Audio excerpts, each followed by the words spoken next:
Hello guys जय श्री कृष्ण आमर आज कार्तिक व्रत आरंभ है से देखु आमर एपटे माँ वृंदावती को नुआ छिट कुच पिंधा होपटे मुरुज पड़गला कलश स्थापना भी हो गले मस सारा देखते एपटे पूरा मुरुज हरिका सब सजा हो रखाई कहीं मस सारा व्रत चलो एपटे ठाकुर मूर्ति अंका सरला बही पढ़ा स्टार्ट है।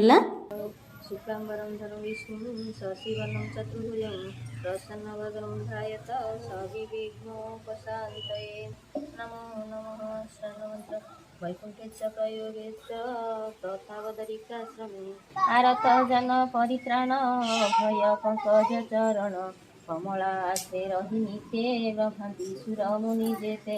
कार्तिक महात्म्य पढ़ा सरला बड़े ठाकुर पूजा सरीगला आउे भी घर पूजा सरीगला कार्तिक व्रत पालन करती मास सारा मत कमेंट रे कहे। रोच नमस्कार जय जगन्नाथ।